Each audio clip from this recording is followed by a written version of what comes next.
MPVs are way cooler than sedans, hatchbacks, SUVs, wagons, convertibles, coupes, you name it. Why? Okay, try finding me another body style where you can fit your entire family and their luggage inside, drive for several hours, and then emerge feeling well rested, well fed, and with all the devices fully charged. Yes, a SUV or a wagon might be able to do the same, but do they have captain chairs and sliding doors? A hatch isn't gonna cut it, likewise a convertible, and I know I'm gonna get cancelled for this, but a coupe fits one girl while the MPV fits multiple. Okay, fine, the last part is a lie because no one ever goes picking up girls in a Nissan Serena. But if you do stumble upon one who finds the Serena attractive, marry her because she's the one you want to show off to your parents. Ah, there you go, you see? A coupe fits one girl, but the Serena gets you the one. So if you're looking for an MPV to ferry the family around or looking for someone to start one with you, and it has to cost below 200,000 ringgit and it has to have sliding doors, is this your next perfect car? Let's find out.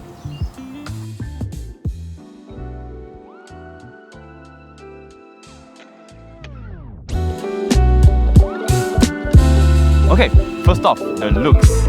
Sporty, isn't it? Now I know that's not the Serena's main objective obviously, but the J Impul Aero Kit we have here does spice things up a little bit in my opinion. So what do we get? Compared to the premium Highway Star variant, we get chrome bits up front and at the back, and as well as 18-inch J Impul Millennium wheels. Does it work? In my eyes, the Aero Kit is a bit overdone and the chrome bits can be a bit tacky, but the wheels are a nice touch. However, with that said, larger wheels usually mean a compromised ride quality, so we shall find out if that's the case later on. Aside from that, the overall shape of the Serena is very fridge-like. It's not sexy, but it does mean you get plenty of headroom. Now the standout feature for me is at the back with this split tailgate. So if you ever find yourself parked inside a tight spot, you can still access the boot like so. Also, nitpicking here a little bit, but I really wish there was a hands-free power system, but alas, it's an all-manual affair. So with all the seats up, boot space isn't exactly stellar, but you can still fit one 20-inch and one 24-inch suitcase side by side. Now if you need more space, you can always fold away the third row of seats. Now keep in mind that this is officially a 7-seater, so if you ever need to put 7 people on board, just fish out the headrest, which is nicely stowed here, and lock it in place.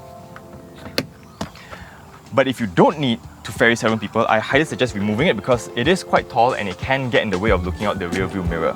So just fish it out, lock it away, and there you go. Also, no spare tyre. It only comes with a tyre repair kit, so have that in mind.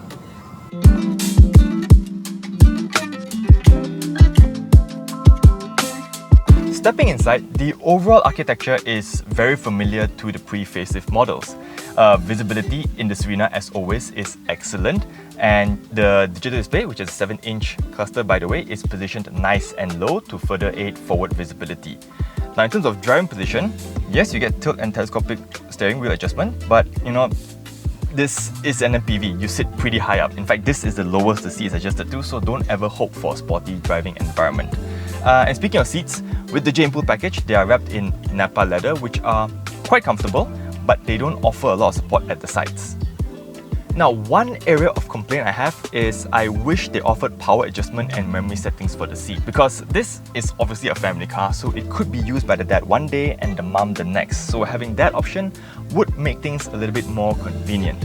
Now, moving on, the biggest change, we have a 9-inch touchscreen on the facelift versus the outgoing model's 6.75-inch unit. Apple CarPlay, Android Auto, they're all present, but be sure to have a Type-C cable with you because while all the other ports scattered throughout the car are Type-A, the one right here is Type-C. And while that's a minor niggle, I do have one major problem with this car, and that is the 360-degree camera. Because the feed projected on the screen right here is, there's no other way to put it, it's terrible, it's garbage. And the same feed projected on the instrument cluster is better, but it's really tiny and really far away, so what's the point? And speaking of screens, you only get the larger 9-inch touchscreen on the premium Highway Star variant. The regular variant gets the smaller touchscreen. Why? I don't know. Now, if you want to find out what else you get on a high-spec model, then you can always head on over to WapCar.my and compare these two variants side by side. And then we come to my favourite part of the car, storage space. Now the Serena, what with it being a family car, obviously you're going to be lugging around a lot of things, and it has a lot of cubby holes and compartments to store whatever it is you need to store. For example,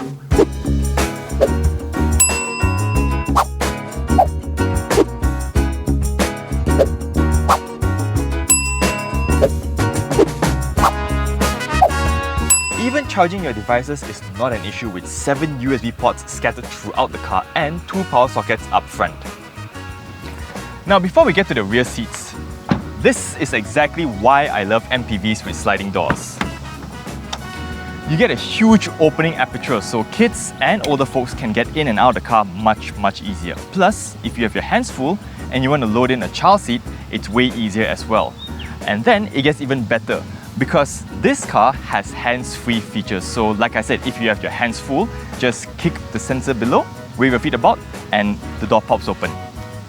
Alright, space at the back, or rather the second row. So let's see, I have 2 tennis balls worth of legroom, and the front seat is of course adjusted to my driving position. For reference, I'm 184 centimeters tall. And what about headroom? Now, the earlier mentioned fridge-like shape gives me two and a bit tennis balls worth of headroom. So there you go. And another cool feature is of course the seats have armrests on both sides, so getting comfortable on long journeys isn't really an issue. Now the seats are comfortable and soft enough, but like the front ones, they don't offer a lot of support. Anyway, it's still a nice place to be, and you can keep the kids very occupied, especially with this 11.6-inch monitor, which is bigger than the outgoing model's 10.1-inch unit. And they can do that while chowing down on lunch. Then, like the front seats, there are also plenty of storage spaces as well as cubby holes, so you can obviously fit your average size water bottle at the side here. There are seat pockets which have this little lifty divider in between, so you can put your phone or your tablet in one compartment.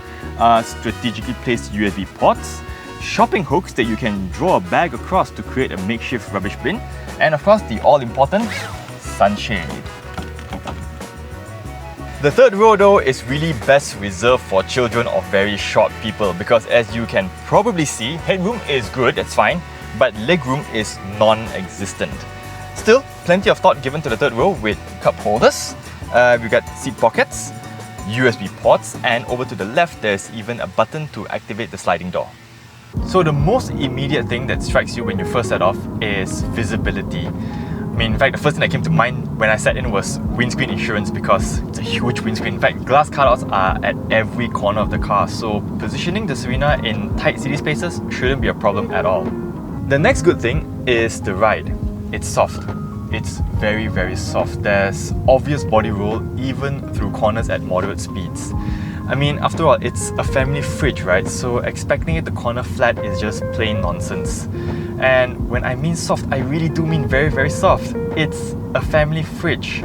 You know, it's gonna be very wallowy and softly sprung, which is good if you are into that kind of thing. But if you're not, then it's not the car for you. Now, in terms of power, it's just okay. It's moderate. I mean, whatever you do, please do not push that eco button you see by the steering wheel, because even with it off, the car takes off in a very zen-like manner. So if you push that button, you're gonna get nothing but very dull throttle response. Now the car already feels mildly underpowered on highways within the Klang Valley, so don't expect lots of power on your balik kampung journeys. My advice, how you want to drive this car, is just keep the throttle between 30 to 60%. That's where it's happiest. Stomp it anymore and you're gonna get lots of noise and a little bit of speed. Now at higher speeds, noise levels and refinement could be better, and I think part of it comes down to the 18-inch wheels and those Goodyear Eagle F1 Sport tyres. Now according to WapCar's own internal testing, the Nissan Serena recorded at 110 km/h a decibel rating of 70.5 decibels, while the slightly more affordable, actually quite much more affordable Mitsubishi Xpander recorded a figure of 68 decibels. So not exactly the best thing when you're going to be cruising at this speed for hours on end. And while the seats themselves are quite soft, I do wish they offered a little bit more side support and lots more thigh support. Yes, you get this armrest here, which makes things a bit easier on longer journeys, but again, the whole seat itself is quite narrow, so couple that with the lack of support and then you find yourself slipping and sliding about the seats quite often throughout your journey, which means having to adjust yourself again and again and again. As for safety, the Serena gets a bit of an upgrade with the facelift back in 2022. So now we get forward collision warning with AEB, we get lane departure warning with blind spot warning, we get rear cross traffic alert and driver attention warning. However, no ACC, which is a bit of a shame really, because that would have made this car an even better balik kampung partner. Is this a deal breaker? I mean, with most new cars offering it, I would say yes. Yes, unfortunately. Because it's not just for the balik kampung journeys. You know, ACC, with coming and going to work every day, sitting in traffic, it's even a bit of a necessity in my opinion.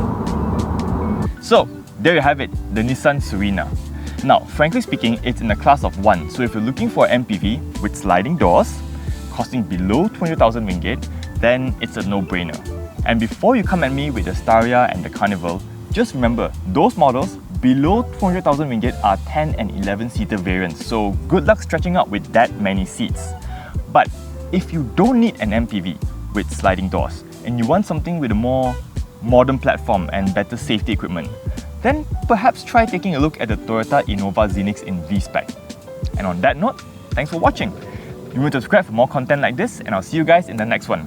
Till then, drive safe and take care.